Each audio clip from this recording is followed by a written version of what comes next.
నమస్తే welcome to health time ఈ రోజు హెల్త్ టైమ్ లో మనం మాట్లాడుకోబోయే టాపిక్ వచ్చేసి బ్రెస్ట్ క్యాన్సర్ అంటే రొమ్ము క్యాన్సర్ ఇది రావడానికి గల కారణాలు ఏంటి లక్షణాలు ఏ విధంగా ఉంటాయి అండ్ అలాగే ఏ స్టేజ్ లో ఉన్నప్పుడు దాన్ని మనము కన్ఫర్మ్ చేసుకోవచ్చు ఏ స్టేజ్ లో ఉందనేది ఎలా తెలుసుకోవచ్చు దీనికి ఎటువంటి టెస్టులు చేస్తారు అండ్ ట్రీట్మెంట్ ఏ విధంగా ఉంటుంది వంటి విషయాలు మనకు తెలియజేయడానికి ఈ రోజు మనతో పాటు ఉన్నారు డాక్టర్ సంతోష్ కుమార్ గారు వీరు వచ్చేసేసి కన్సల్టెంట్ మెడికల్ ఆంకాలజిస్ట్ సో వారిని అడిగి మరిన్ని విషయాలు మనం తెలుసుకుందాం నమస్కారం డాక్టర్ గారు నమస్తే సో యాక్చువల్లీ అంటే ఈ బ్రెస్ట్ క్యాన్సర్ ఏదైతే ఉందో ఇప్పుడున్న రోజుల్లో చాలా ఎక్కువ మందిలో అంటే క్యాన్సర్ ఎన్ని టైప్స్ ఆఫ్ క్యాన్సర్స్ ఉన్నాయో అంతే ఇదిగా ఎక్కువ మందిలో మనం బ్రెస్ట్ క్యాన్సర్ అనేది చూస్తూ ఉన్నాం సో ఫస్ట్ ఆఫ్ ఆల్ అసలు రావడానికి గల కారణాలు ఏంటంటారు ఈ మధ్య కాలంలో మనం న్యూస్ పేపర్ కానీ ఏది ఫాలో అయినా అత్యంత కామన్ గా వచ్చే క్యాన్సర్ బ్రెస్ట్ క్యాన్సర్ ఈ దశాబ్దాన్ని గత దశాబ్దంతో మనం పోల్చి చూస్తే cancer cases especially breast cancer cases చాలా వేగంగా పెరిగిపోయాయి అన్నమాట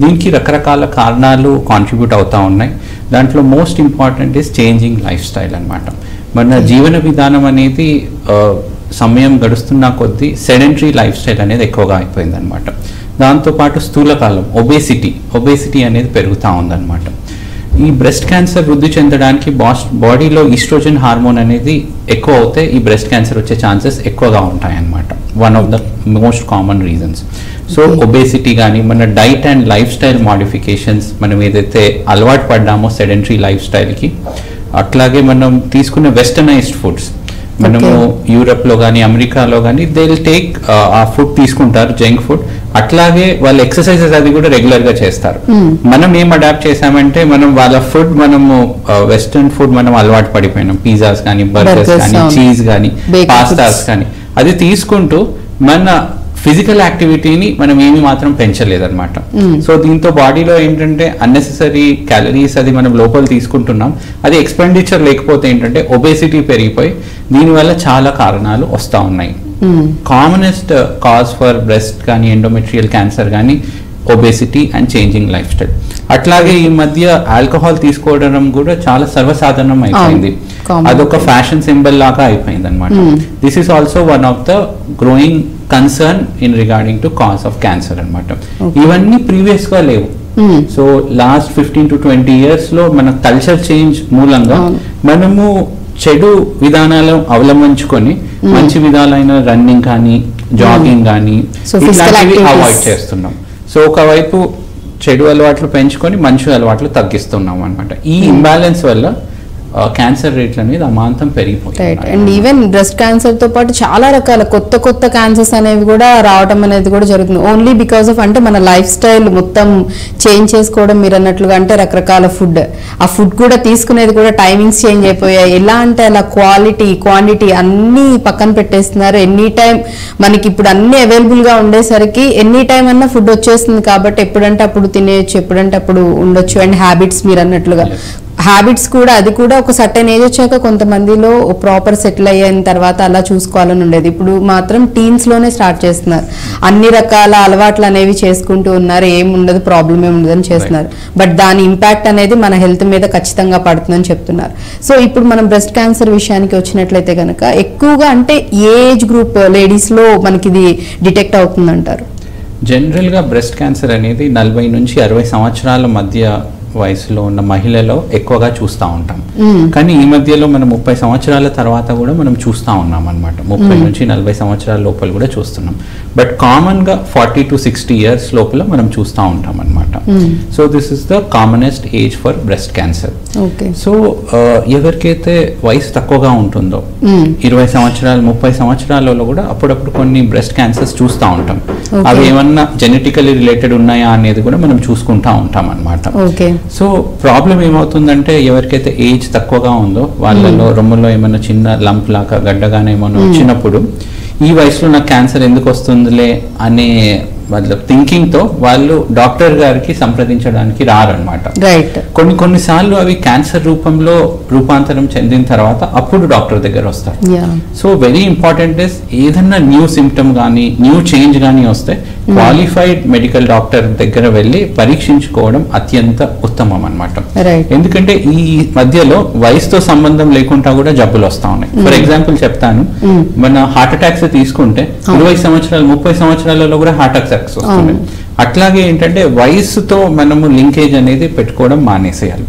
యావరేజ్ గా 40 to 60 years మధ్యలో వస్తుంది, బట్ ఈవెన్ 25 to 30 years లో కూడా మేము బ్రెస్ట్ క్యాన్సర్స్ చూస్తాం. ఇప్పుడున్న సిచ్యువేషన్స్ లో ఎర్లీ స్టేజెస్ లోనే, ఎర్లీ ఏజెస్ లోనే అన్ని రకాల హెల్త్ ఇష్యూస్ అనేవి కామన్ గా వచ్చేస్తున్నాయి, అందరిలో వచ్చేస్తున్నాయి. అండ్ ఇంకొకటి కూడా డాక్టర్ గారు, చాలా మందిలో కూడా లేడీస్ లో బ్రెస్ట్ ది టచ్ చేసినప్పుడు కొన్నిసార్లు నార్మల్ గా కూడా కణతల్లాగా అనేవి తగులుతూ ఉంటాయి. సో అది న్యాచురల్ నార్మల్ గా కూడా కొంతమందికి ఉంటాయి కాబట్టి దాన్ని కూడా మనం ఏమి కన్సిడర్ చేసుకోవాల్సిన అవసరం లేదని కొంతమంది కొట్టిపడేసే వాళ్ళు కూడా ఉన్నారు. అంటే లైట్ తీసుకుంటారు, పట్టించుకోరు. కొంతమంది ఏమో ఒకవేళ మీరు అన్నట్లుగానే మేబీ కణతలు ఇవేమైనా క్యాన్సర్ రిలేటెడ్ అని చెప్పి ఆలోచించి వచ్చే వాళ్ళు ఉన్నారు. సో నాకు తెలిసినంత వరకు నార్మల్ గా ఒక కామన్ అమ్మాయిలు ఎవరైనా సరే చెక్ చేసుకోవాలి అంటే గనక మనం జనరల్ గా చెక్ చేసుకోవాలి, మనకి ఏమైనా డౌట్స్ ఉన్నాయని అనుకుంటే గనక ఎలా చెక్ చేసుకోవాలంటే? సో జనరల్లీ ఋతుక్రమం అన్న పీరియడ్స్ తో పాటు బ్రెస్ట్ లో కొన్ని చేంజెస్ వస్తూ ఉంటాయి అన్నమాట. సో చిన్న చిన్న లంప్స్ మీకు వస్తూ అవి తగ్గిపోతా ఉంటాయి అన్నమాట. జనరల్లీ పీరియడ్స్ అయిన తర్వాత 5 to 6 days తర్వాత మిర్రర్ ముందు నిల్చొని మన బ్రెస్ట్ ని మనం ఎగ్జామిన్ చేసుకోవాలన్నమాట. రెండు బ్రెస్ట్ లో ఏమన్నా తేడాలు ఉన్నాయా, నిప్పుల్ లోపలికి ఇన్వర్ట్ ఉందా, ఏమైనా డిశ్చార్జ్ ఉందా, ఇట్లాంటిది మనం ఎగ్జామిన్ చేయాలి. Monthly once self breast examination అంటారనమాట. This is for early detection. అట్లాగే ఏమాత్రం మనకు డౌట్ ఉన్నా కానీ క్వాలిఫైడ్ డాక్టర్ దగ్గర వెళ్తే వాళ్ళు ఫర్దర్ పరీక్ష చేస్తారనమాట. First step is self breast examination. Periods అయిపోయిన తర్వాత 4 to 5 days తర్వాత మనం చెక్ చేసుకోవాలి, అద్దం ముందు నిల్చొని. ఏమన్నా డౌట్ ఉన్నా కానీ మనం డాక్టర్ దగ్గర వెళ్తే వాళ్ళు క్లినికల్ బ్రెస్ట్ ఎగ్జామినేషన్ చేసి అవసరం ఉంటేనే ఏమన్నా పరీక్షలు అవి సజెస్ట్ చేస్తూ ఉంటారు. సో ఇది కూడా యాక్చువల్లీ చాలా మంచిది, ఎందుకంటే చాలా వరకు కూడా మొహమాటానికో లేకపోతే చాలా మంది సిగ్గానో భయమనో డాక్టర్స్ కి వెళ్ళి చూపించుకోలేము, ఏమన్నా తేడా అనిపించినా కానీ ఈ రీజన్స్ తో కూడా అంటే 1 step ముందుకు వేసి వెళ్ళడానికి కూడా భయపడుతూ ఉంటారు. ఇంట్లో వాళ్ళకి చెప్పడానికి కూడా చాలా వరకు ఆలోచిస్తూ ఉంటారు. కాబట్టి సో అందుకే అడగడం జరిగింది. ఫస్ట్ వచ్చేసి సెల్ఫ్ ఎగ్జామిన్, అంటే మనకి మనం చక్కగా మిర్రర్ ముందు నుండి చెక్ చేసుకోమని చెప్తున్నారు కాబట్టి అలా గనక మీరు ఫస్ట్ చెక్ చేసుకోండి. దెన్ తర్వాత కూడా నిజంగా ఏమన్నా తేడా అనిపిస్తే మాత్రం ఇమ్మీడియట్ గా ఆ పర్టికులర్ డాక్టర్ ని మాత్రం మస్ట్ అండ్ షుడ్ గా కన్సర్న్ అవ్వండి. ఎందుకంటే ఇనిషియల్ స్టేజ్ లో ఏదైనా సరే మనం ముందే వెళ్ళి చూపించుకున్నాం ఇనిషియల్ లోనే అంటే త్వరగా క్విక్ గా రికవరీ అవడానికి ఛాన్సెస్ ఉంటాయి. అండ్ ఎక్కువ రోజులు సఫర్ అవ్వాల్సిన అవసరం కూడా మనకు ఉండదన్నమాట. అలా కాకుండా మనం దట్టు ఎస్పెషల్లీ క్యాన్సర్ విషయంలో డిలే చేసే కొద్దీ ఇంకా స్ప్రెడ్ అవుతూ ఉంటుంది. కాబట్టి చాలా వరకు ఈ విషయంలో కూడా కేర్ఫుల్ గా ఉండాలి. అండ్ అలాగే ఎర్లీ డిటెక్షన్, అంటే మనకి వస్తుంది లేకపోతే వచ్చే ఛాన్సెస్ ఉన్నాయి, ఇలాంటివి ఏమన్నా మనం ముందే తెలుసుకోవడానికి ఏమైనా అవకాశం ఉందా, ఏమైనా టెస్ట్లు ఉన్నాయంటారా? సో మన దగ్గర తెలుగు రాష్ట్రాల్లో ప్రాబ్లం ఏమంటే మన పీపుల్ ఎవరైతే ఉన్నారో వాళ్ళకు వాళ్ళు ఎక్స్పర్ట్స్ గా అనుకుంటారు. అట్లాగే వాళ్ళ దగ్గర ఉన్న ఫ్రెండ్స్ కానీ రిలేటివ్స్ కానీ ఏ ప్రాబ్లం ఉన్నా వాళ్ళని అడుగుతారు. దానివల్ల ఏంటంటే వాళ్ళు ఉచిత సలహాలు ఇస్తూ ఉంటారు. ఇది ఫస్ట్ ప్రాబ్లం.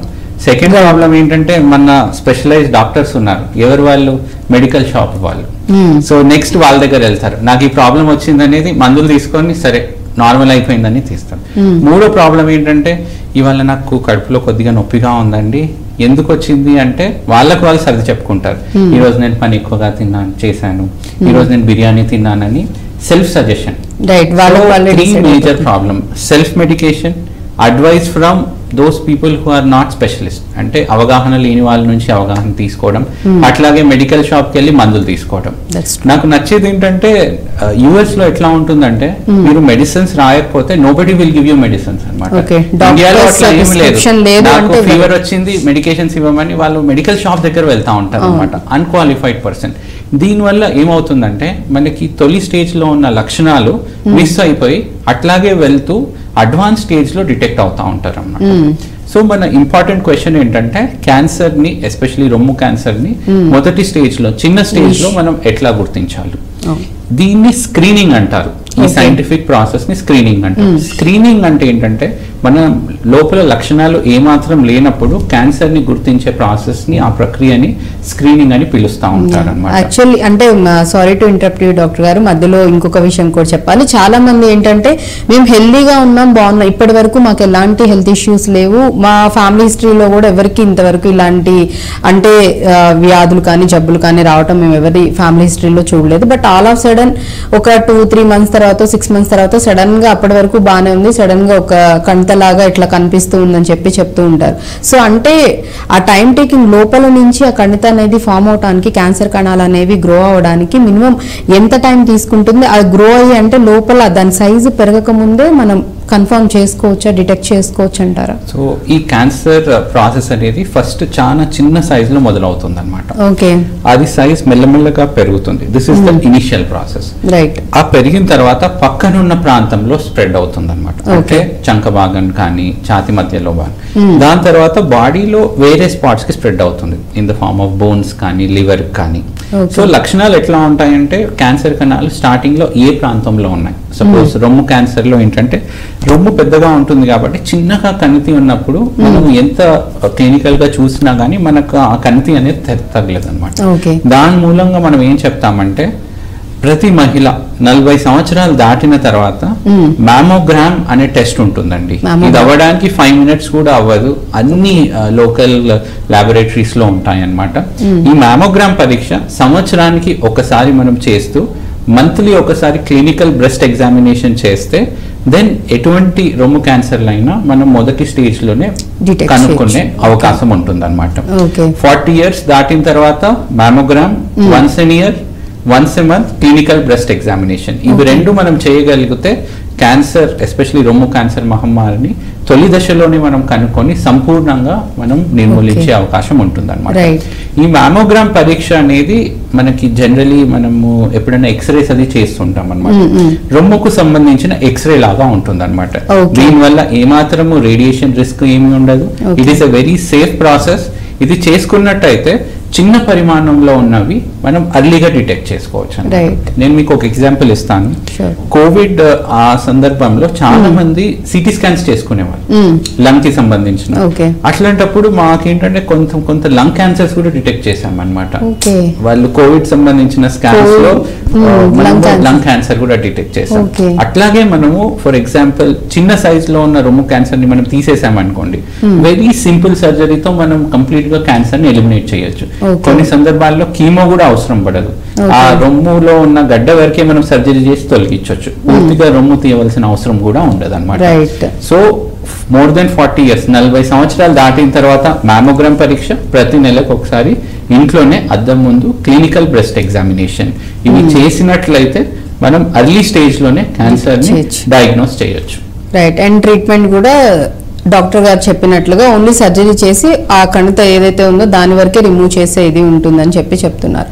సో ఫర్దర్ గా టెస్ట్లు ఏం చేస్తారు అండ్ అలాగే టెస్టులతో పాటు ట్రీట్మెంట్ ఏ విధంగా ఉంటుంది, వీటి గురించి కూడా మనం మాట్లాడుకోబోయే ముందు చాలా వరకు క్యాన్సర్ కి సంబంధించి చాలా అపోహలు, అంటే ఇటు సోషల్ మీడియాలో కానివ్వండి అండ్ మీరు చెప్తున్నట్లుగా వాళ్ళని వీళ్ళని, అంటే మన చుట్టూ ఉన్న వాళ్ళతో మనకి ఏదన్నా ఒక ప్రాబ్లం వచ్చిందంటే ఇమీడియట్ గా దానికి సంబంధించిన వాళ్ళ దగ్గరికి వెళ్ళటమో లేకపోతే హెల్త్ ఇష్యూ వస్తే ఆ డాక్టర్ని కన్సల్ట్ అవ్వటం కన్నా కూడా ముందు మన వాళ్ళు చేస్తున్న పెద్ద మిస్టేక్ ఏంటంటే మీరు చెప్పినట్లుగా ఫ్రెండ్స్ నో ఫ్యామిలీ మెంబర్స్ తో వాళ్ళతో వీళ్ళతో డిస్కస్ చేసి వాళ్ళు చెప్పే సజెషన్స్ తీసుకొని కొంత వీళ్ళ ఓన్ డెసిషన్స్ తీసుకొని మెడిసిన్స్ ట్రీట్మెంట్ అలా చేస్తూ ఉన్నారు. అండ్ మెయిన్ గా చూసుకున్నట్లయితే ఈ మధ్య కాలంలో ఒక ఫ్రూట్, ఆ ఫ్రూట్ తింటే గనక అసలు క్యాన్సర్ అనేది రాదు, వచ్చినా గానీ ఇమ్మీడియట్ గా తగ్గిపోతుందని చెప్పేసి కూడా చాలా వరకు వినిపిస్తూ ఉంది. అండ్ చాలా మంది కూడా చూసేవాళ్ళు చాలా మంది కూడా ఉన్నారు అండ్ కొంతమంది మేబీ నమ్మి ఫాలో అయ్యే వాళ్ళు కూడా ఉన్నారు. అంటే నిజంగానే అటువంటి ఫ్రూట్స్ మనకి ఏమైనా అవైలబుల్ గా ఉన్నాయంటారా? ఒకవేళ తిన్నా కానీ తీసుకున్నా కానీ ఎంత % దాని అంటే ఫలితం అనేది ఉంటుందంటారు రాకుండా ఉండడానికి? ఈ సోషల్ మీడియా మనకు అందుబాటులో వచ్చిన తర్వాత చాలా మంది రకరకాల వీడియోస్ పెడతా ఉంటారు అనమాట.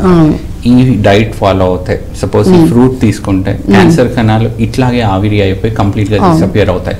ఇట్లాంటివన్నీ మీడియాలో చాలా వస్తూ ఉంటాయి. అదేంటి అట్రాక్టివ్ థంబ్నెయిల్స్ పెట్టి ఉంటా ఉంటాయి.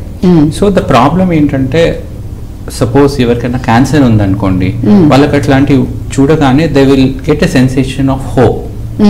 ప్రజలను ఎవరిని నేను తప్పు పట్టట్లేదు, వాళ్ళకి ఏంటంటే అట్లాంటి సొల్యూషన్ రాగానే దే విల్ బి అట్రాక్టెడ్, అదే నేను ఆ ఫ్రూట్ తీసుకుంటే కంప్లీట్ గా మాయమవుతుంది. అట్లాంటిది ఏమీ లేదండి. Medicine is not magic.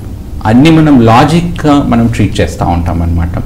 Suppose అట్లాంటి మ్యాజికల్ ఫ్రూటే ఉండుంటే ఆ ఫ్రూట్ అమెరికా కానీ యూరప్ కానీ వేరే దేశాల్లో వెళ్ళి పరిశోధన చేసి అవి ట్రీట్మెంట్ రూపంలో వాడేవాళ్ళు. అదేంటంటే కేవలం నమ్మకం వల్ల వాళ్ళు వాడుతూ ఉంటారనమాట. మోస్ట్ ఇంపార్టెంట్ ప్రాబ్లం ఏంటంటే దానివల్ల క్యాన్సర్ ట్రీట్మెంట్లో మనకి చాలా అత్యంతమైన ఇంపార్టెంట్ థింగ్ ఇస్ టైం అనమాట. ఒక పర్టిక్యులర్ పీరియడ్ ఆఫ్ టైం అంటే తొలి స్టేజెస్లోనే మనం ట్రీట్మెంట్ చేయగలిగితే మనము ఖచ్చితంగా చాలా సందర్భాల్లో క్యూర్ చేసి క్యాన్సర్ని నిర్మూలించే అవకాశం ఉంటుంది అనమాట. ఈ సమయం వృధా అయిన వల్ల బికాస్ ఆఫ్ రకరకాల ట్రీట్మెంట్ తీసుకోవడం వల్ల ఈ వాల్యుబుల్ టైం మనం మిస్ అయిపోయి క్యాన్సర్ ని తొలి దశలో ఉన్న దాన్ని అడ్వాన్స్ స్టేజ్ లో కన్వర్ట్ అయిన తర్వాత మనం క్యూర్ చేసే ఛాన్సెస్ ని కోల్పోతున్నాం అన్నమాట. రైట్. ఎందుకంటే యాక్చువల్లీ డాక్టర్ గారు చెప్తున్నట్లుగా కూడా చాలా మంది ఇంకొక మిస్టేక్ కూడా ఏం చేస్తున్నారంటే క్యాన్సర్ అని తెలిసిన వెంటనే అందరికి చెప్తే ఏమవుతుందో ఏంటో అని వాళ్ళలో వాళ్ళు ఇట్లా గూగుల్లో సెర్చ్ చేసో లేకపోతే ఇంకెక్కడ ఎవరైనా ఏమైనా మందులు ఎక్కడైనా ఇస్తున్నారేమో కనుక్కొని చాలా చోట్ల కూడా డాక్టర్ గారు హెర్బల్ అని కానివ్వండి లేకపోతే పసర మందులని అవి తాగడం వల్ల లేకపోతే ఆ మందు తీసుకోవడం వల్ల అసలు cancer A type of cancer అయినా తగ్గిపోతుందని చెప్పి అలాంటివి కూడా వస్తూ ఉన్నాయి. సో నిజంగా ఇట్లాంటివన్నీ విని నమ్మి మీరు అన్నట్లుగానే ఫాలో అవ్వటం వెళ్ళి తీసుకోవటం అట్లీస్ట్ కనీసం ఒక డాక్టర్ని అప్రోచ్ అయ్యి అసలు ఫస్ట్ వాళ్ళది క్యాన్సరా కాదనేది కూడా నిర్ధారించుకోవట్లేదు. బ్లైండ్ గా వెళ్ళిపోతున్నారు, ఆ మెడిసిన్స్ అనేవి తీసుకుంటే అలా కూడా చేస్తున్నారు. అలా లేని వాళ్ళు ఒకవేళ ఇట్లాంటివి తీసుకోవడం వల్ల కూడా ఎఫెక్ట్ ఉంటుందంటారా? ఖచ్చితంగా ఆ మందులు అట్లాంటివి వాడితే ఏ ప్రభావం ఉండదండి. దానివల్ల ఏంటంటే జబ్బు ఇంకా ముదిరిపోతుంది అనమాట. సో ఆల్వేస్ ఏంటంటే మనము ఎవరైనా పేషెంట్ మన దగ్గర వచ్చినప్పుడు రెండు విషయాలు మనం చూస్తాం అనమాట. సపోజ్ క్యాన్సర్ ఉందేమో అని నా దగ్గర వచ్చినప్పుడు ఆర్ ఎనీ ఆంకాలజిస్ట్ దగ్గర వెళ్ళినప్పుడు రెండు విషయాలు చూస్తారనమాట. నెంబర్ 1 క్యాన్సర్ ఉందా లేదా అని నిర్ధారణ చేయడానికి పరీక్ష చేస్తారు. That is number 1. నెంబర్ 2 ఏంటంటే క్యాన్సర్ ఉన్నచో అది శరీరంలో ఎంత మేర ఉంది అనేది చూస్తారనమాట. ఫస్ట్ దాన్ని ఏదైతే జబ్బుని నిర్ధారణ చేసే పరీక్షని బయాప్సీ అంటారనమాట. మనం ఏదైతే క్యాన్సర్ కణం ఉందో దాని నుంచి చిన్న ముక్క తీసి మనం డీటెయిల్ గా దాన్ని పరీక్ష చేసి ఇది క్యాన్సర్ కణాలా లేకపోతే ఇతరాత్ర ఏమైనా ఇన్ఫెక్షన్ ఉందా అనేది చూస్తామన్నమాట. ఓకే. యాక్చువల్లీ దీనిలో కూడా మీకు ఇంకొకటి కూడా అడగాలి. ఈ బయాప్సీ విషయంలో కూడా డాక్టర్ గారు చాలా మంది భయపడే వాళ్ళు ఉన్నారు, చేయించుకోకుండా ఉండే వాళ్ళు కూడా ఉన్నారు. క్యాన్సర్ కన్ఫర్మ్ చేసుకోవడానికి టెస్ట్ చేస్తారని తెలిసినా కొంతమంది వాళ్ళు వీళ్ళు చెప్పిన బయాప్సీ చేస్తే నీకు ఇంకా స్ప్రెడ్ అయిపోతుంది, ఎక్కువ అయిపోతుంది, క్యాన్సర్ చాలా సివియర్ అయిపోతుంది అని చెప్పి చేయించుకోవద్దు, లేకపోతే ఇంకా నువ్వు చనిపోవడానికి కూడా ఛాన్సెస్ ఉన్నాయి. ఇలాంటి చాలా రకాల అపోహలు, భయాలు, భయపడే వాళ్ళు కూడా చాలా మంది ఉన్నారు. వాళ్ళకి మీరు ఏం చెప్తారు? సో ఈ బయాప్సీ దాన్ని మనం ముక్క పరీక్ష అని పిలుచుకుంటా ఉంటాం అన్నమాట. ఓకే. ఈ బయాప్సీ అనేది ఖచ్చితంగా క్యాన్సర్లో మనం డయాగ్నోస్ చేయవలసిన విషయం వెరీ ఇంపార్టెంట్ అనమాట. అండ్ ఈ బయాప్సీ 100% సేఫ్ అనమాట. ఈ బయాప్సీ మూలంగా క్యాన్సర్ కణాలు వేరే ప్రాంతానికి ఏమీ స్ప్రెడ్ అవ్వవు. సో ఈ అపోహని వన్స్ ఫర్ ఆల్ మనం తీసేద్దాం. బయాప్సీ ఈజ్ కంప్లీట్లీ సేఫ్, భయపడవలసిన అవసరం లేదు. అండ్ ఈ బయాప్సీ పరీక్షతో మనకి క్యాన్సర్ ఉందా లేదా అని కన్ఫర్మేషన్ అనేది వెరీ ఇంపార్టెంట్ టెస్ట్ అన్నమాట. చాలా సందర్భాల్లో క్యాన్సర్ ఉందేమో భయంతో మా దగ్గరకు వస్తారు. బయాప్సీ తీసిన తర్వాత అది ట్యూబర్క్యులోసిస్ లాగా అయిపోతుంది, వేరే జబ్బు వస్తుంది. సో అసలు క్యాన్సర్ ఉందా లేదా అనేది కనుక్కోకుండా మనం భయపడవలసిన అవసరం లేదు. ఫస్ట్ బయాప్సీ 100% సేఫ్ అండి, ఎటువంటి భయపడవలసిన అవసరం లేదు. అండ్ ఖచ్చితంగా అది క్యాన్సర్ వేరే ప్రాంతానికి వెళ్లే విధంగా ఏమీ చెయ్యదన్నమాట. సో అది చేస్తే మనకు క్యాన్సర్ ఉందా లేదా అనేది కన్ఫర్మ్ అవుతుంది. ఎందుకంటే చాలా మంది కూడా అంటే ఆ కణితాన్ని బ్రేక్ చేస్తేనో లేకపోతే దానికి ఏమన్నా సిజర్స్ కానీ ఏమన్నా తగిలినా కానీ ఇమీడియట్ గా ఇంకా చాలా మంది కూడా అవి ఇంకా స్ప్రెడ్ అయిపోతాయి, డబుల్ అయిపోతాయి, వాటి సెల్స్ డివైడ్ అవుతూ ఉంటాయని చెప్పేసి చాలా మంది అపోహ పడుతూ ఉంటారు, భయపడుతూ ఉంటారు. సో అందుకనే డాక్టర్ గారిని అడగడం జరిగింది. సో బయాప్సీ అనేది అది చాలా చాలా ఇంపార్టెంట్ క్యాన్సర్ కి సంబంధించి. అంటే మనకి ఉందా లేదా అనేది ఖచ్చితంగా నిర్ధారణ చేసుకునే టెస్ట్ కాబట్టి. సో అండ్ అది కూడా 100% సేఫ్ అని చెప్తున్నారు కాబట్టి ఎటువంటి అపోహలకి భయాలకి కూడా మీరు పెట్టుకోవాల్సిన అవసరం లేదు. అండ్ ఇంకొకటి కూడా ఇంకొంతమందిలో ఉండే సందేహం ఏంటంటే వంశపారపర్యంగా అంటే చాలా వరకు కొన్ని హెల్త్ ఇష్యూస్ అనేవి ఫ్యామిలీ మెంబర్స్కి ఎవరికన్నా ఫాదర్స్కి, 4 ఫాదర్స్కి ఉంటే నెక్స్ట్ జనరేషన్స్ కూడా వచ్చే ఛాన్సెస్ ఉన్నాయని భయపడుతూ ఉంటారు. సో క్యాన్సర్ దీనికి సంబంధించి కూడా ఏమన్నా అంటే ఫ్యామిలీలో ఎవరికన్నా ఫ్యామిలీ హిస్టరీలో ఎవరికన్నా ఉంటే కనుక నెక్స్ట్ జనరేషన్స్కి కూడా స్ప్రెడ్ అయ్యే పాసిబిలిటీస్ ఉన్నాయంటారు. సో క్యాన్సర్ అనేది వంశపారంపర్యంగా వచ్చే అవకాశం కేవలం 5 నుంచి తక్కువ శాతమే, less than 5%. More than 95% of cancers జన్యుపరంగా వంశపారంపర్యంగా రావు అనమాట. కేవలం 5% క్యాన్సర్స్ ఉండే అవకాశం ఉంటుంది. ఈ మధ్య ఏంటంటే మనకి కొన్ని రక్త పరీక్షలు అందుబాటులో ఉన్నాయన్నమాట. ఆ రక్త పరీక్షలు పంపిస్తే మనకి ఈ క్యాన్సర్ అనేది జన్యుపరంగా వంశపారంపర్యంగా ఉందా లేదా అనేది మనకు తెలుస్తాం. సో అంటే అటువంటి కేసెస్ ఏమన్నా మీరు చూడడం జరిగిందా? అటువంటి కేసెస్ సో ఈ మధ్యలో ఎవరికైతే క్యాన్సర్ అనేది యంగ్ ఏజ్ లో వస్తుందో, అంటే 35 సంవత్సరాలకి కేసెస్ లో మనం ఈ జన్యుపరంగా చేస్తామన్నమాట. 2 జీన్స్ వెరీ ఇంపార్టెంట్ ఉంటాయండి, BRCA1, BRCA2. ఈ జన్యుపరంగా లోపాలు ఉంటే వీళ్ళలో బ్రెస్ట్ క్యాన్సర్ వచ్చే అవకాశం 90% ఉంటుందన్నమాట. ఓకే. సో ఆ టెస్ట్ ఏంటంటే సింపుల్ బ్లడ్ టెస్ట్ తో మనకు అయిపోతుంది అనమాట. ఫర్ ఎగ్జాంపుల్ మీకు ఇస్తాను, ఫేమస్ హాలీవుడ్ యాక్ట్రెస్ ఉన్నారు ఆంజలినా జోలీ గారు. వాళ్ళ ఫ్యామిలీలో లేడీస్ లో చాలా మందికి రొమ్ము క్యాన్సర్ వచ్చేది. తనకి డౌట్ వచ్చింది, అదే ఇట్లా వస్తుంది అనేది. తను ఈ బ్లడ్ టెస్ట్ అండర్గో చేయింది అనమాట. తనలో ఈ బ్రాకా టెస్ట్ అనేది పాజిటివ్ గా వచ్చింది. అది వచ్చిన తర్వాత వాళ్ళ దగ్గర ఉన్న ఆంకాలజిస్ట్ గారికి వెళ్తే తన ఫ్యామిలీ కంప్లీట్ అయిన తర్వాత బైలేటరల్ రొమ్ముని తొలగించే మాస్టెక్టమీ సర్జరీ అండర్గో చేసుకున్న తర్వాత ఇంప్లాంట్ చేసుకున్నారు. దానివల్ల ఏంటంటే 100% క్యాన్సర్ వచ్చే అవకాశంని మనం పూర్తిగా తొలగిస్తాం అనమాట. దీన్నే ప్రివెంటివ్ సర్జరీస్ అని అంటాం. మన దగ్గర కూడా చాలా మంది కేసెస్ లో ఈ BRCA1-2 టెస్ట్ చేస్తా ఉన్నాం అనమాట. వన్స్ క్యాన్సర్ కి సంబంధించిన ట్రీట్మెంట్ లో ప్రివెన్షన్ అనేది కూడా చాలా అత్యంత ముఖ్యంగా ఈ మధ్యలో వస్తుంది. ఎవరికైతే ఈ మ్యూటేషన్స్ అవి ఉన్నాయో వాళ్ళలో మనం కౌన్సిలింగ్ చేసి వాళ్ళకి మీకు ఫర్దర్ గా రిస్క్ వచ్చే ఛాన్సెస్ ఎంత శాతం ఉన్నాయి అని చెప్పి ఫ్యామిలీ అది కంప్లీట్ అయిన తర్వాత దెన్ బ్రెస్ట్ రిడక్షన్ సర్జరీస్ అని చేస్తా ఉన్నాం అన్నమాట. సో ఈ BRCA అనేది మనము మొత్తం రొమ్ము క్యాన్సర్స్ తీసుకుంటే 5 నుంచి 10% మాత్రమే ఉంటాయి. సో ఇది భయపడవలసిన అవసరం లేదు. ఈ టెస్ట్ ఎవరికైతే ఫ్యామిలీలో వేరే వాళ్ళకి ఉంటే వాళ్ళలో ఈ టెస్ట్ మనం అడ్వైస్ చేస్తాం. అట్లాగే ఎవరికైతే యంగ్ ఏజ్ లో క్యాన్సర్స్ వచ్చినా కానీ ఈ టెస్ట్ జెనెటిక్ టెస్ట్ అనేది మనం అడ్వైస్ చేస్తాం.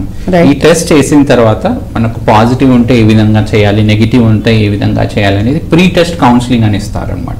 ఇది ఇచ్చిన తర్వాత చేస్తాం. ఒకవేళ పాజిటివ్ ఉంటే వాళ్ళకి ప్రివెంటివ్ సర్జరీస్ అనేది మనం అడ్వైస్ చేస్తూ ఉంటాం అనమాట. అండ్ అలాగే ఇంకొన్ని కేసెస్ లో కూడా మనం చూసుకున్నట్లయితే చాలా మందికి కూడా ఏంటంటే క్యాన్సర్ వచ్చిన వాళ్ళు వాళ్ళతో కూర్చోవాలన్నా వాళ్ళ పక్కన ఉండాలన్నా ఏదో అంటే ఇది ఒక అంటు వ్యాధిలా ఫీల్ అయ్యే వాళ్ళు కూడా చాలా మంది ఉన్నారు. ఆ అపోహలు ఉండే వాళ్ళు చాలా ఎక్కువ మంది ఉన్నారని చెప్పాలి. వాళ్ళ దగ్గరగా కూర్చోవడం కానీ వాళ్ళతో మాట్లాడాలన్నా భయపడ్డా, అసలు వన్స్ ఒకసారి వచ్చిందని కన్ఫర్మేషన్ వస్తే దరిదాపుల్లో కూడా వెళ్ళని వాళ్ళు చాలా మంది ఉన్నారు. అది ఫ్యామిలీ మెంబర్స్ అయినా కానివ్వండి, లేకపోతే రిలేటివ్స్ ఎవరైనా కానివ్వండి. యాక్చువల్లీ నిజంగా అంటు వ్యాధులు అలా స్ప్రెడ్ అవుతుంది అంటారా? దానికి అట్లా ఆలోచించే వాళ్ళకి మీరు ఏం సజెస్ట్ చేస్తారు, ఏం చెప్తారు? సో చాలా మంది కేసెస్లో ఏంటంటే ఈ అపోహ ఉంది. ఏంటంటే నేను క్యాన్సర్ పేషెంట్తో మాట్లాడినా కానీ ముట్టుకున్నా కానీ నాకు కూడా క్యాన్సర్ వచ్చే అవకాశం ఉందా లేదా అని చాలా మంది భయపడుతూ ఉంటారు.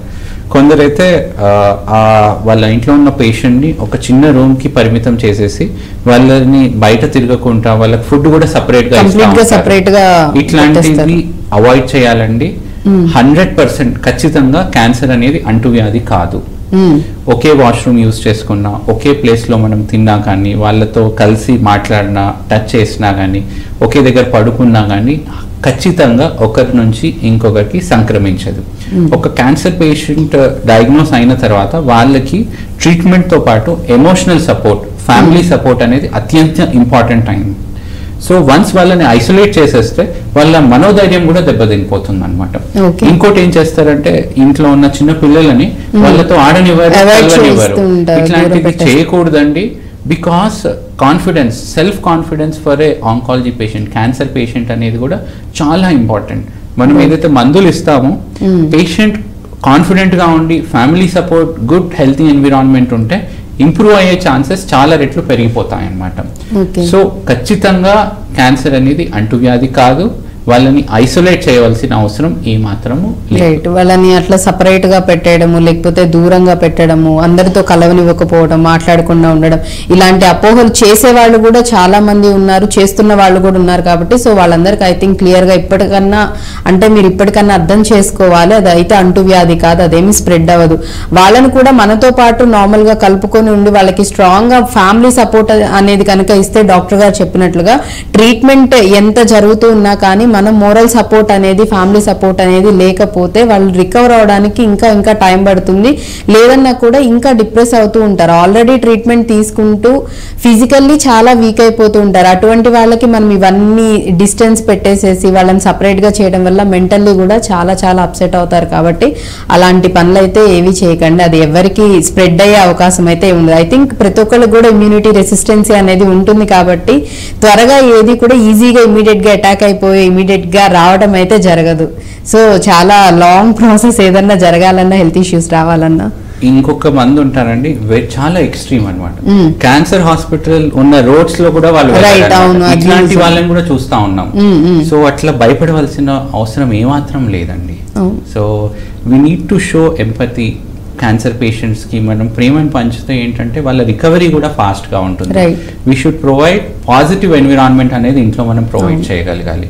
అప్పుడే మనం ట్రీట్మెంట్ తో పాటు ఇవన్నీ మనం చేయగలిగితే ఇంప్రూవ్ అయ్యి క్యూర్ అయ్యే శాతం చాలా పెరిగిపోతుంది. రైట్, ఎక్కువ ఉంటుంది. ఈవెన్ ఫోర్త్ స్టేజెస్ లో అట్లా ఉన్న సివియర్ గా ఉన్న వాళ్ళకు కూడా ట్రీట్మెంట్స్ తర్వాత వాళ్ళకి ఏదైతే మనం ఎఫెక్షన్ లవ్ అనేది మనం ఇస్తామో మేబీ ఒక 1 month 2 months ఉండే వాళ్ళు కాస్త కూడా ఇంకొక 1 year 2 years కూడా సర్వైవ్ అవుతున్న వాళ్ళు కూడా చాలా మంది ఉన్నారు. సో ప్రతిదీ కూడా మనం కొంచెం పాజిటివ్ గా ఉండి అటువంటి ఇట్లా స్ప్రెడ్ అవుతుంది వచ్చేస్తుందేమో అన్న భయాలు పక్కన పెట్టి మనం ఇంకొంచెం వాళ్ళతో ఎఫెక్షన్ గా ప్రేమగా ఉండి అంతకు మించి మనం ఇంకా చేసేది కూడా ఏముండదు. సో ట్రీట్మెంట్ తో పాటు మనం ఇది కూడా అందిస్తూ ఉన్నామంటే ఖచ్చితంగా రికవరీ త్వరగా అవుతారు అండ్ చక్కగా హ్యాపీగా ఫర్దర్ గా కూడా లైఫ్ లీడ్ చేయడానికి అవకాశం ఉంటుంది. అండ్ ఒకప్పుడు కూడా క్యాన్సర్ వచ్చింది అని అంటే ఇంకా లైఫ్ అయిపోయింది, ఇక్కడతో ఎండ్ అయిపోయింది అనుకునే వాళ్ళు చాలా మంది ఉండేవాళ్ళు.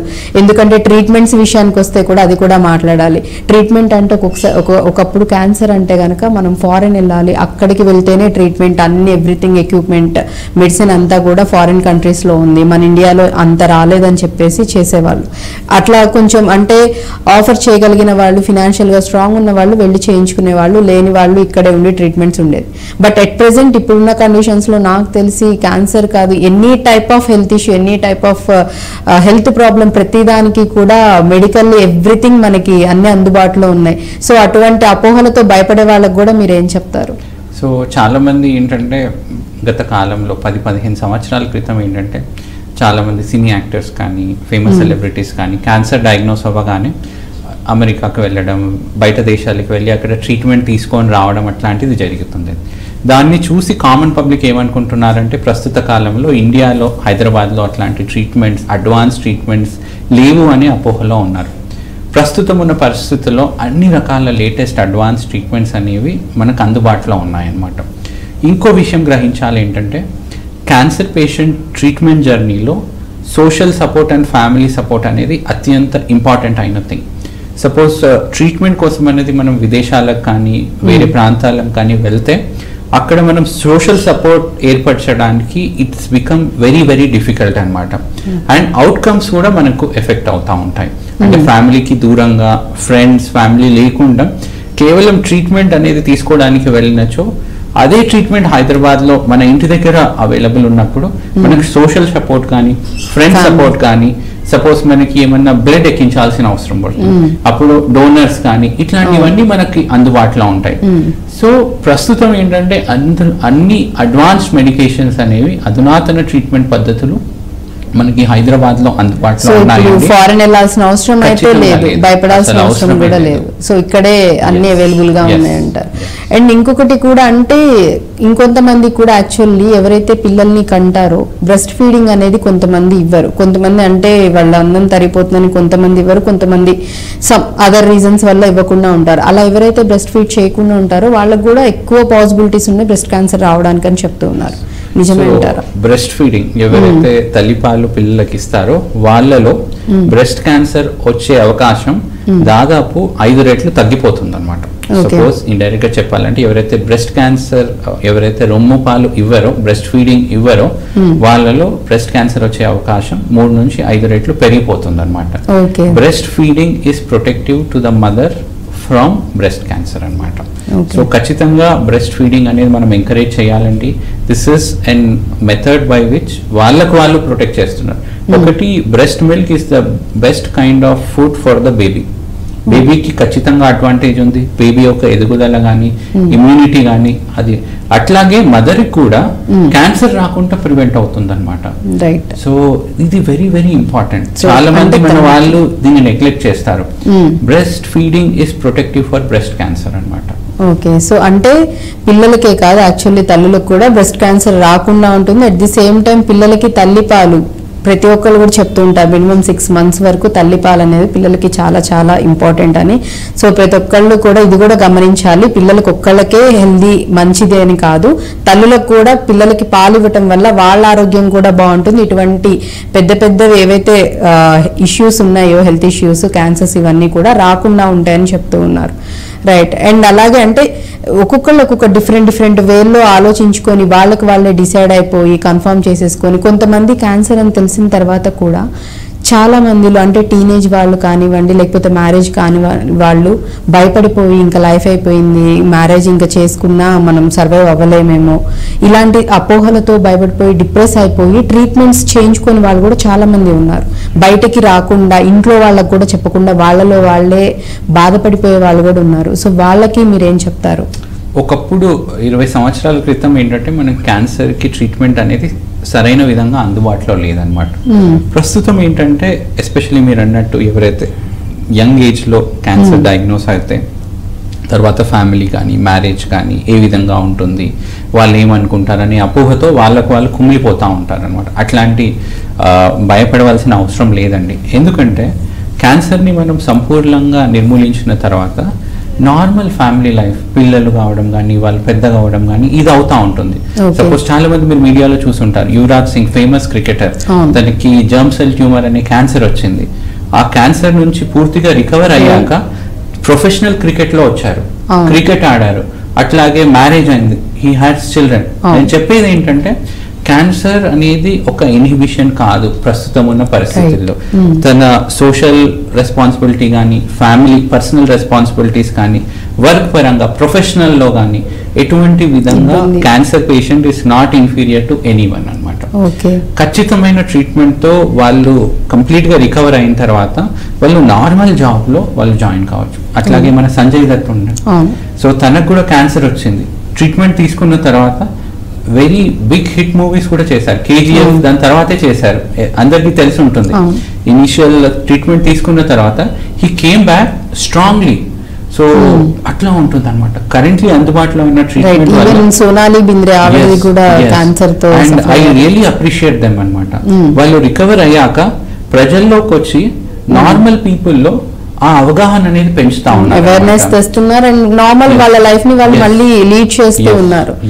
సో ఆ రకంగా చూసుకున్నట్లయితే అంటే క్యాన్సర్ వచ్చింది ఇంక అక్కడితో లైఫ్ అయిపోయిందని చెప్పేసి మాత్రం ఎవ్వరు దయచేసి అనుకోకండి. ఎందుకంటే ఎంతో మంది ఎగ్జాంపుల్ ఇప్పుడు డాక్టర్ గారు చెప్తున్నట్లు మన సరౌండింగ్స్ లోనే చాలా మంది ఉన్నారు. అంటే డిఫరెంట్ టైప్స్ ఆఫ్ క్యాన్సర్స్ తో సఫర్ అయ్యి వాళ్ళు వెళ్ళి ట్రీట్మెంట్ తీసుకొని మళ్ళీ కంప్లీట్ గా ట్రీట్మెంట్ అయిపోయిన తర్వాత మళ్ళీ వాళ్ళ నార్మల్ లైఫ్ అనేది వాళ్ళు లీడ్ చేస్తున్నారు, ప్రాపర్ గా నార్మల్ వర్క్స్ వాళ్ళు చేసుకుంటున్నారు, వాళ్ళ ఫ్యామిలీస్ తో వాళ్ళు హ్యాపీగా ఉంటున్నారు, ఫ్యామిలీ లైఫ్ ని కూడా హ్యాపీగా లీడ్ చేస్తూ ఉన్నారు. కాబట్టి సో అటువంటి అపోహలు భయాలు అయితే పెట్టుకోవద్దు. Any type of cancer, not only breast cancer, any type of cancer ఏదైనా కానీ ఇనిషియల్ స్టేజ్ నుంచి ఈవెన్ 4th స్టేజ్ వరకు, ఫైనల్ స్టేజ్ లో ఉన్నా కూడా మాక్సిమం ట్రై చేస్తారు పాసిబిలిటీస్ ఉన్నంత వరకు సర్వైవ్ అవ్వడానికి, వాళ్ళ లైఫ్ లీడ్ చేయడానికి. కాబట్టి ఇంత అవకాశం ఉన్నప్పుడు ఎందుకు అనవసరంగా లేనిపోయిన అపోహలు భయాలు పెట్టేసుకొని మీలోనే మీరు బాధపడిపోయి అలా కాకుండా మీకు ఏదైనా ప్రాబ్లం అనిపించినప్పుడు, దట్టు హెల్త్ కి సంబంధించింది అనిపించినప్పుడు ఇమీడియట్ గా ఫ్యామిలీ మెంబర్స్ ని మీరు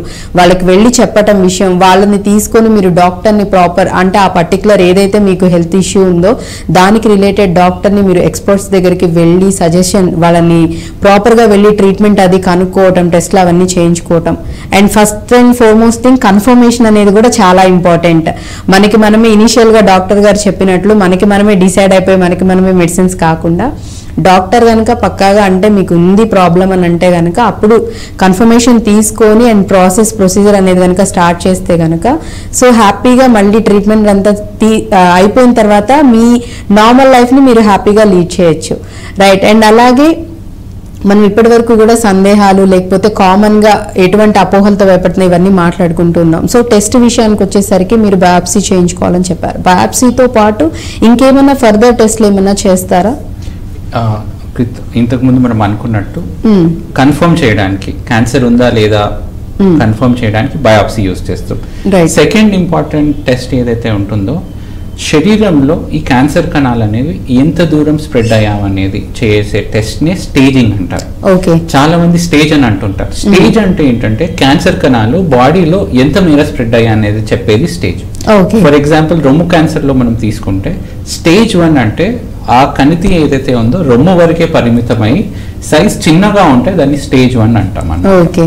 స్టేజ్ 2 లో ఏంటంటే సైజ్ కొంచెం పెద్దగా అవుతే దాన్ని స్టేజ్ 2 అంటాం.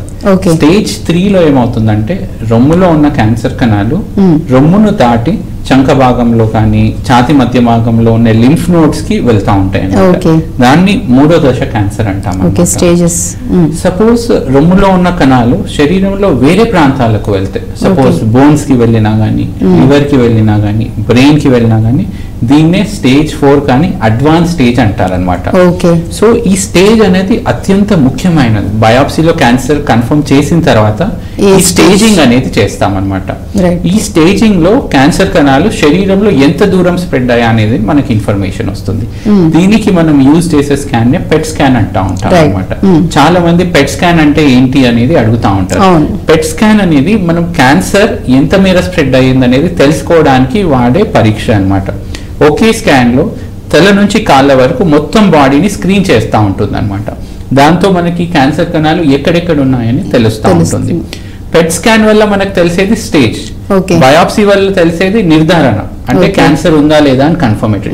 చాలా మంది కన్ఫ్యూజ్ అవుతున్నారు. కొంతమంది పెట్ స్కాన్ రిపోర్ట్ తో వచ్చి సార్ దీంట్లో క్యాన్సర్ ఉందని కన్ఫర్మ్ చేసి ట్రీట్మెంట్ ఇవ్వమంటారు. అట్లా ఉండదు.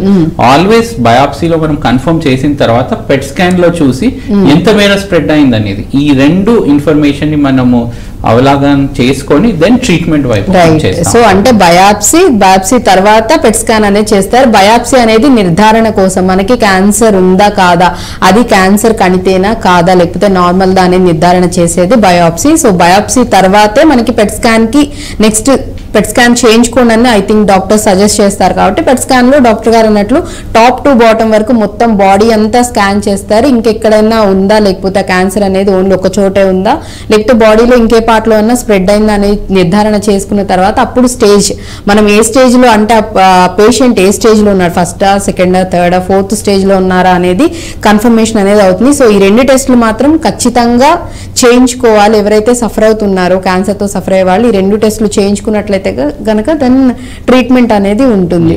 సో అండ్ అలాగే చాలా మందిలో కూడా ట్రీట్మెంట్ విషయానికి వచ్చేసరికి భయపడుతూ ఉంటారు. కీమోథెరపీస్ అన్నా రేడియేషన్ అన్నా కానీ మొత్తం హెయిర్ ఫాల్ అయిపోతుంది, మొత్తం అందవికారంగా అయిపోతాం. కొంతమంది అయితే కీమోస్ చేయించుకున్నప్పుడు తట్టుకోలేకపోతే చనిపోతారు. ఇలాంటి అపోహలతో భయపడే వాళ్ళు కూడా చాలా మంది ఉన్నారు. చేయించుకోవడానికి కూడా వాళ్ళే డిసైడ్ అయిపోతుంటారు, వద్దు సార్ మాకు కీమో రేడియేషన్, సర్జరీసే చేసేసేయండి, తీసేసేయండి చాలు, కీమో రేడియేషన్ మాకు వద్దని చెప్పే వాళ్ళు కూడా మేబీ లేకపోలేదు. సో వాళ్ళకి మీరేం చెప్తారు, అంటే ట్రీట్మెంట్ ఏ విధంగా ఉండాలంటారు? సో మనకి జనరల్లీ ఈ ట్రీట్మెంట్ ఏ విధంగా డిసైడ్ చేస్తామంటే క్యాన్సర్ అనేది ఏ స్టేజ్ లో ఉందనేది డిసైడ్ చేస్తాం. దాని బేసిస్ మీద ట్రీట్మెంట్ అనేది మనం డిసైడ్ చేస్తూ ఉంటాం. సపోజ్ స్టేజ్ 1 స్టేజ్ 2 లో మనం సర్జరీ చేసేసి క్యాన్సర్ ని తొలగించేస్తాం అనమాట. జనరల్లీ స్టేజ్ 1 స్టేజ్ 2 లో చాలా మందికి సర్జరీ తర్వాత కీమో గానీ అది కానీ ఏం అవసరం పడదు అనమాట. స్టేజ్ 3 వాళ్ళలో సర్జరీ చేసిన తర్వాత కీమోథెరపీ, రేడియేషన్ ఇస్తూ ఉంటాం అనమాట. సో చాలా మంది ప్రజల్లో ఏముంటుందంటే రేడియేషన్ కానీ కీమోథెరపీ అంటే రేడియేషన్ కి కరెంట్ షాట్ ఇస్తున్నారు అనేది అపోహ ఉంటుంది. సో అట్లా ఏం ఉండదండి. రేడియేషన్ కానీ కీమోథెరపీ కానీ చాలా సేఫ్ గా కంఫర్టబుల్ గా మనం ఇస్తూ ఉంటాం అనమాట. కీమోథెరపీ ఏంటంటే మనం నార్మల్ హాస్పిటల్లో ఎప్పుడైనా అడ్మిట్ అయినప్పుడు గ్లూకోజ్ అదే ఇస్తూ ఉంటారు. ఎట్లయితే గ్లూకోజ్ అది ఇస్తారో మనం నరంలో, అట్లాగే కీమోథెరపీ ఇంజెక్షన్స్ కూడా ఇస్తూ ఉంటారు. కీమోథెరపీ ఇంజెక్షన్స్ ఏం చేస్తాయంటే శరీరంలో వేడిని పెంచుతాయి అన్నమాట. వేడిని పెంచేసి క్యాన్సర్ కణాలను ఇంకా మళ్ళీ పెరగకుండా ఇంకెక్కువ గ్రోత్ అనేది లేకుండా దాని గ్రోత్ అనేది తగ్గేలాగా చేయడానికి కీమో, ఈ మెడికేషన్స్ ఏదైతే మనం బ్లడ్ లో నరంలో ఇస్తాం కదండి, మన క్యాన్సర్ కీమోథెరపీ మెడికేషన్స్ బ్లడ్ లో పూర్తిగా బాడీలో సర్క్యులేషన్ లో సర్క్యులేట్ అయ్యి ఎక్కడెక్కడ క్యాన్సర్ కణాలు కనపడితే దాన్ని కిల్ చేసేస్తుంటుంది. రైట్. సో అంటే ఆల్రెడీ ఒకవేళ బ్లడ్ లో కనుక ఈ క్యాన్సర్ కణాలు ఒకవేళ ఉన్నట్లయితే సో వాటిల్లో కూడా మొత్తం ఈ కంప్లీట్ గా అది కిల్ చేసేస్తూ ఉంటుంది. రైట్. కొంతమంది ఏంటంటే క్యాన్సర్ వల్ల హెయిర్ లాస్ అవుతుందనే భయంతో చాలా మంది ట్రీట్మెంట్ కే రారనమాట. సో క్యాన్సర్ లో కొన్ని రకాల కీమోథెరపీ వల్ల హెయిర్ లాస్ అవుతుంది, కొన్ని రకాల కీమోథెరపీ కానీ టార్గెటెడ్ థెరపీ వల్ల అసలు హెయిర్ లాసే ఉండదు అనమాట. హెయిర్ లాస్ అయిన వాళ్ళలో కూడా వన్స్ ట్రీట్మెంట్ కంప్లీట్ అయిన తర్వాత హెయిర్ మళ్ళీ తిరిగి వచ్చేస్తుంది అనమాట. సో ఆ టెంపరీ పీరియడ్ లో మనకు రకరకాల ఆప్షన్స్ ఇస్తాం అనమాట. వాళ్ళు టెంపరీ విగ్ చేసుకోవడం కానీ, స్కార్ఫ్ చేసుకోవడం కానీ. ఫర్ ఎగ్జాంపుల్ వెరీ మతలబ్ ఐ వాస్ ఇంప్రెస్డ్ అండి, మన జెరోదా ఓనర్ ఉన్నారు, వాళ్ళ వైఫ్ కి బ్రెస్ట్ క్యాన్సర్ వచ్చింది అనమాట. ఆ కీమోథెరపీ డ్యూరేషన్ లో తన హెయిర్ లాస్ అనేది అయిందనమాట. సో ఫ్యామిలీలో వాళ్ళ హస్బెండ్ ఏం చేశారంటే తను కూడా హెయిర్ షేవ్ చేసేసారు, so that it would be supportive to her అనేది. తను ఫీల్ అవ్వకుండా చేసుకునేసరికి కంఫర్ట్ అనేది ఇచ్చారు. ఈ హెయిర్ లాస్ మూలంగా క్యాన్సర్ ట్రీట్మెంట్ తీసుకోకుండా నేను వెనుకాడుతున్నానంటే అది కంప్లీట్ గా తప్పు అండి. ఈ హెయిర్ లాస్ కూడా మళ్ళీ తిరిగి వచ్చేస్తుంది అనమాట. ఈ మధ్య మనకేంటంటే ఒక కొత్త చికిత్సా విధానం వచ్చిందనమాట. క్యాన్సర్ కీమోథెరపీ తీసుకున్న టైంలో హెయిర్ కి ఒక కూల్ లిక్విడ్ క్యాప్ లాగా సర్క్యులేట్ చేస్తూ ఉంటారు అనమాట. దానివల్ల హెయిర్ లాస్ అనేది మనం ప్రివెంట్ చేయొచ్చు అనమాట. ఇట్లాంటి దీన్నే కూల్ క్యాప్ టెక్నాలజీ అంటారనమాట, స్కాల్ప్ కూలింగ్ డివైస్ అంటారనమాట. సో కీమోథెరపీ తీసుకున్న టైంలో ఒక క్యాప్ మాదిరిగా ఉంటుందండి, ఆ 2 లేయర్స్ మధ్యలో కూల్ లిక్విడ్ వెళ్తా ఉంటుంది అనమాట. ఈ తలలో ఉన్న స్కాల్ప్ ని అది కోల్డ్ చేసేస్తుంది అనమాట. దానివల్ల కీమోథెరపీ డ్రగ్ అనేది ఈ హెయిర్ వరకు వెళ్ళదు, ఎఫెక్ట్ అనేది హెయిర్ ఫాల్ అనేది జరగదు. ఇట్లాంటి ట్రీట్మెంట్ ఎవరైతే వెరీ కాన్షియస్ ఉన్నారు, నాకు ఒక్క హెయిర్ కూడా పడిపోదంటే వాళ్ళకు కూడా మనకి ఇట్లాంటి అందుబాటులో ఉన్నాయి ట్రీట్మెంట్. ఏంటంటే హెయిర్ లాస్ మూలంగా కీమోథెరపీ తీసుకోను అంటే that is not a proper thing అనమాట. అట్లాగే రేడియేషన్ గురించి నేను కరెంట్ షాట్ అంటాను, అట్లా ఏమీ లేదండి. సో చాలా సందర్భాల్లో మనము ఎక్స్రే కానీ సిటీ స్కాన్ కానీ చేసుకున్నప్పుడు ఆ ఎక్స్రే కిరణాలు బాడీలో నుంచి పాస్ అయినప్పుడు అది వెళ్ళిందా లేదా కూడా మనకు తెలియదు, అన్లెస్ బయట ఉన్న టెక్నీషియన్ ఏం చెప్తారు, మేడం మీ స్కాన్ అయిపోయింది మీరు బయట. రేడియేషన్ కూడా అలాగే ఉంటుంది అనమాట. మెషిన్ లో ఏంటంటే ఎక్కడైతే క్యాన్సర్ కణాలు ఉన్నాయో దానికి ఫోకస్డ్ గా ఆ పాయింట్ చేస్తాం. చిన్నప్పుడు మనం భూతద్దంతో ఆడుకునే వాళ్ళం, సన్ కింద పెట్టి ఒక పేపర్ బర్న్ అయిపోయేది, పర్టికులర్ ఇక్కడ మనం ఎక్కడైతే ఫోకస్ చేస్తామో ఆ ప్లేస్ లోనే ఆ భూతత్వం ఎలా విధంగా సూర్యకిరణాలను అన్ని ఒక డైరెక్షన్ లో ఫోకస్ చేసి దాన్ని బర్న్ చేస్తుందో, ఈ రేడియేషన్ కూడా ఏదైతే క్యాన్సర్ మన దగ్గర ఉందో దాని కణాలకి ఫోకస్ చేస్తుంది అనమాట. సో ఆ క్యాన్సర్ కణాలు మాత్రం కంప్లీట్ గా బర్న్ అయిపోయి మళ్ళీ స్ప్రెడ్ అవ్వకుండా మళ్ళీ అవి కొత్తవి పుట్టకుండా ఉండడం కోసం ఈ కీమో రేడియేషన్ అనేది చేస్తారు. చాలా మంది కూడా నిజంగానే రేడియేషన్ అనగానే కాలిపోతుంది, అక్కడ మొత్తం బర్న్ అయిపోతుంది, మండిపోతుంది, ఇలా భయపడుతుంటారు. మేబీ అంటే మీకు ఒకవేళ అనిపించినా గానీ దానికి ఆల్టర్నేటివ్ మెడిసిన్స్ ఖచ్చితంగా డాక్టర్స్ అయితే సజెస్ట్ చేస్తారు. ఒకప్పుడు ఏమన్నా ఇబ్బందులు ఉండేవి, ఇప్పుడు అన్ని ఇంత టెక్నాలజీ ఇంత ఇదైన తర్వాత పేషెంట్స్ కి ఇబ్బంది అనేది లేకుండా, వాళ్ళు నొప్పి అనేది కూడా తెలియకుండా ట్రీట్మెంట్స్ అనేవి వస్తున్నాయి. అండ్ ఈవెన్ కీమోది కూడా డాక్టర్ గారు చెప్పినట్లు క్యాప్స్ అవి కూడా వచ్చాయి. సో అలా కూడా ఇంకా హెయిర్ ఫాల్ అనేది అవ్వకుండా ఉంటుంది ట్రీట్మెంట్ చేయించుకుంటున్న వాళ్ళకని. అండ్ ఇంకొకటి అండి, ట్రీట్మెంట్ చేయించుకునేటప్పుడు ఒకవేళ హెయిర్ ఫాల్ కంప్లీట్ గా అయిపోయినా, ట్రీట్మెంట్ మొత్తం అయిపోయి మీ కీమో రేడియేషన్ సర్జరీస్ అయిపోయిన తర్వాత మళ్ళీ normal hair, normal life style దీనికి వచ్చేస్తారు. కాబట్టి మీ బాడీలో యాక్టివిటీస్ అన్ని నార్మల్ గా జరుగుతున్నప్పుడు ఆటోమేటిక్ గా మళ్ళీ హెయిర్ గ్రోత్ అనేది నార్మల్ దీనికి వచ్చేస్తుంది, మళ్ళీ హెయిర్ వస్తుంది. సో దానికి కూడా మీరు భయపడాల్సిన అవసరం లేదు. విషయం చెప్తాను మీకు, రైట్, కీమోథెరపీ తర్వాత వచ్చే హెయిర్ ఇంకా స్ట్రాంగ్ గా ఉంటుంది. లాట్ ఆఫ్ చాలా మందికి తెలియదు అనమాట. ఇట్స్ మచ్ మోర్ స్ట్రాంగర్ అనమాట కీమోథెరపీ తర్వాత. సో మంచి హెల్దీగా చాలా స్ట్రాంగ్ గా హెయిర్ కూడా గ్రోత్ అనేది ఉంటుంది కీమో రేడియేషన్ ట్రీట్మెంట్ మొత్తం తర్వాత అని చెప్తున్నారు. కాబట్టి సో అలాంటి అపోహలు దయచేసి అపోహలతో భయాలతో మాత్రం మీరు అస్సలు వెనకడుగు వేయకండి. ట్రీట్మెంట్ విషయంలో మీరు లేట్ చేసే కొద్దీ, ఇంకా ట్రీట్మెంట్ విషయంలో మీరు డిలే చేసే కొద్దీ ఆ వ్యాధి క్యాన్సర్ ఏదైతే ఉందో అది ఇంకా ముదురుతుంది, ఇంకా స్ప్రెడ్ అయిపోతుంది, ఎక్కువ అవుతుంది. కాబట్టి ఏదన్నా కానీ క్యాన్సర్ విషయంలో అస్సలు నెగ్లెక్ట్ చేయటం అనేది అసలు కరెక్టే కాదు. మనం ఎంత త్వరగా దాన్ని కన్ఫర్మ్ చేసుకుని ఎంత త్వరగా ట్రీట్మెంట్ అనేది చేయించుకుంటే అంత త్వరగా మనం నార్మల్ లైఫ్ కి రావడానికి పాసిబిలిటీస్ ఉంటాయి. మనం లేట్ చేసే కొద్దీ స్టేజెస్ అనేవి పెరుగుతూ ఉంటాయి. దానివల్ల ఫర్దర్ ఇంకా ఇంపాక్ట్ అనేది ఇంకా ఎక్కువ ఉంటుంది. ట్రీట్మెంట్స్ ఇవన్నీ చేయించుకొని ఇంకా ఎక్కువగా సఫర్ అవ్వాల్సి ఉంటుంది. కాబట్టి దయచేసి అలాంటి పనులు అయితే చేయకండి. అండ్ డాక్టర్ గారు ప్రతి ఒక్కరు కూడా చెప్తుంది అదే, ఇప్పుడు చాలా మెడికల్ దీనిలో చాలా అడ్వాన్స్డ్ టెక్నాలజీస్ వచ్చాయి. ఒకప్పటిలాగా ఫారిన్ కంట్రీసే వెళ్ళి చేయించుకోవాలి, ఫారెన్ లోనే ట్రీట్మెంట్స్ ఉన్నాయన్న ఇది కూడా లేదు. ఎవ్రీథింగ్ అవైలబుల్ గా ఉంటున్నాయి. ఈవెన్ ప్రైవేట్ హాస్పిటల్స్ తో పాటు ఇంక్లూడింగ్ గవర్నమెంట్ హాస్పిటల్స్ లో కూడా మెడిసిన్స్, ఇంజెక్షన్స్, ఎవ్రీథింగ్, డాక్టర్స్ కూడా ఎక్స్పర్ట్ డాక్టర్స్ కూడా అవైలబుల్ గా ఉంటున్నారు. కాబట్టి దయచేసి అస్సలు నెగ్లెక్ట్ చేయొద్దు హెల్త్ విషయంలో. అండ్ చాలా లైట్ తీసుకునే వాళ్ళకి కూడా చెప్తున్నాం, క్యాన్సర్ అంత మీరు తీసుకున్నట్టు నార్మల్ ఏదో కోల్డ్ కాఫ్ లాగా లైట్ తీసుకున్నట్టుగా అస్సలు చేయకండి. క్యాన్సర్ అనేది అది ఉండే కొద్ది ఇంకా స్ప్రెడ్ అయిందంటే చాలా ఎఫెక్ట్ అనేది ఉంటుంది. రైట్. అండ్ వంశపారపర్యంగా కూడా రావడానికి కూడా చాలా తక్కువ ఛాన్సెస్ ఉన్నాయని చెప్పారు. ఇఫ్ ఇన్ కేస్ ఒకవేళ డౌట్స్ ఉన్నా కానీ ఇటువంటి టెస్ట్లు వాటికి సంబంధించినవి కూడా ఉన్నాయని చెప్పారు. ఒకవేళ కంప్లీట్గా అసలు రాకుండా ఉండడానికి ఇప్పుడు నార్మల్గా మనకి కొన్ని హెల్త్ ఇష్యూస్కి సంబంధించి వ్యాక్సిన్స్ అనేవి వచ్చాయి. అలానే ఈ క్యాన్సర్స్కి సంబంధించి కూడా ఏమన్నా వ్యాక్సిన్స్ అనేవి ఏమైనా అవైలబుల్గా ఉన్నాయి, అటువంటివి ఏమన్నా రావటం జరిగిందంటారా?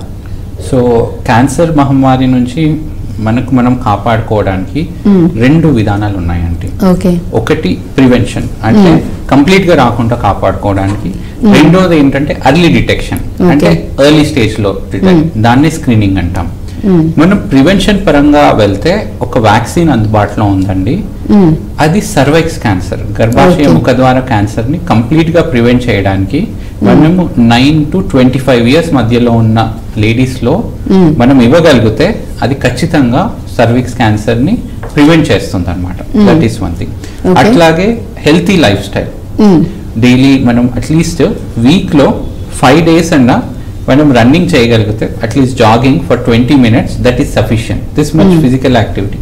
దాంతోపాటు healthy food, fibre based diet, these are all preventive measures. అట్లాగే క్యాన్సర్ ని ఎర్లీగా డయాగ్నోస్ చేయడానికి వాడే విధానాన్ని స్క్రీనింగ్ అంటాం. బ్రెస్ట్ క్యాన్సర్ లో మనం అనుకున్నట్టు మ్యామోగ్రామ్ అనే పరీక్ష ఉంటుంది. ప్రతి 40 years దాటిన తర్వాత ప్రతి సంవత్సరానికి ఒకసారి మ్యామోగ్రామ్ చేయించాలన్నమాట. రెండో test is pop smear for cervix cancer. So 25 years దాటిన తర్వాత లేడీస్ లో 1-2 years ఒకసారి పాప్ స్మియర్ చేయగలిగితే సర్విక్స్ క్యాన్సర్ ని తొలి దశలోనే మనం గుర్తుపెట్టే అవకాశం ఉంటుంది అనమాట. అట్లాగే పెద్ద పేగు క్యాన్సర్, కోలన్ క్యాన్సర్ అంటారు. మన కోలన్ ఏంటంటే పేగులు చాలా పెద్దగా ఉంటాయి అన్నమాట. లోపల చిన్నగా మొదలైనప్పుడు కూడా మనకి ఏమీ తెలియదు. సో 50 years 50 సంవత్సరాలు దాటిన తర్వాత కొలనోస్కోపీ అనే పరీక్ష చేస్తారనమాట. అది మన పేగు లోపల భాగంలో ఎక్కడైనా ఏమైనా కణుతులు ఏమైనా ఉన్నాయా అనేది మనకి డయాగ్నోస్ చేసి దాన్ని కంప్లీట్ గా మనం ఎలిమినేట్ చేయొచ్చు. కొన్ని పాలిప్స్ అని ఉంటాయండి మన పేగుల లోపల. ఆ పాలిప్స్ అనేది 10-15 సంవత్సరాల తర్వాత క్యాన్సర్ లాగా రూపాంతరం చెందే అవకాశం ఉంటుంది అనమాట. సో ఆ పాలిప్స్ అనేది మనం కొలనోస్కోపీలో మాత్రం డిటెక్ట్ చేయగలిగితే అదే మొగ్గ దశలోనే మనము దాన్ని కంప్లీట్ గా ఎలిమినేట్ చేయొచ్చు. సో నేను చెప్పినట్టు ప్రివెన్షన్ కి, క్యాన్సర్ రాకుండా ఉండడానికి సర్విక్స్ క్యాన్సర్ కి వ్యాక్సిన్ ఉందండి. అట్లాగే healthy diet, running and physical activity, ఇది ప్రివెన్షన్. అట్లాగే క్యాన్సర్ ని ఎర్లీగా డయాగ్నోస్ చేయడానికి రొమ్ము క్యాన్సర్ కి మ్యామోగ్రామ్ అదే ఉందండి. 40 years తర్వాత చేయించుకోవాలి. సర్విక్స్ క్యాన్సర్ కి పాప్ స్మియర్ అని ఉంది. 25 years దాటిన తర్వాత వాళ్ళు ఈ పాప్ స్మియర్ చేయించుకోవాలి. అట్లాగే కోలన్ క్యాన్సర్, పెద్ద పేగు క్యాన్సర్ కి మనకి ఏంటంటే కొలనోస్కోపీ అనేది 50 సంవత్సరాల తర్వాత మనము 5 సంవత్సరాలకు ఒకసారి చేస్తే మనం ఆ పాలిప్ దశలోనే క్యాన్సర్ ని మొగ్గ దశలోనే తొలగించగలిగితే మళ్ళీ క్యాన్సర్ రావడం అనేది ఏమీ ఉండదన్నమాట. సో ఈ 2 steps విధానంగా మనము చేయగలిగితే క్యాన్సర్ మహమ్మారిని మనం ఖచ్చితంగా ఫైట్ చేయొచ్చు. ప్రివెన్షన్ అండ్ స్క్రీనింగ్, ఈ 2 మనం సైమల్టేనియస్ గా చేయగలగాలన్నమాట. అండ్ అలాగే ఇంకొకటి కూడా ఇంపార్టెంట్ థింగ్, ఎవరైతే అంటే ఆల్రెడీ క్యాన్సర్ వచ్చి ట్రీట్మెంట్ ఏదైతే కీమో కానీ, రేడియేషన్ కానీ, లేకపోతే సర్జరీస్ అయి ఉన్న వాళ్ళు ఉన్నారో, లేకపోతే ఈ ట్రీట్మెంట్స్ ఏదో ఒకటి నడుస్తున్న వాళ్ళు ఉన్నారో, ఫుడ్ కూడా చాలా చాలా important.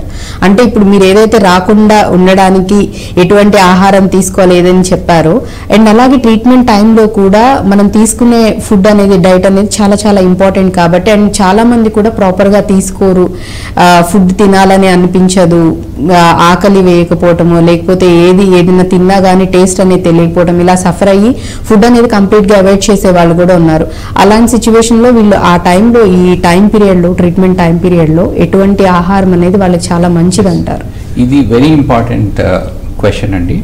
So cancer treatment, chemotherapy కానీ, రేడియేషన్ కానీ, టార్గెటెడ్ థెరపీ కానీ వెళ్తున్నప్పుడు ఎటువంటి డైట్ తీసుకోవాలనేది చాలా మందిలో అపోహలు ఉంటాయి.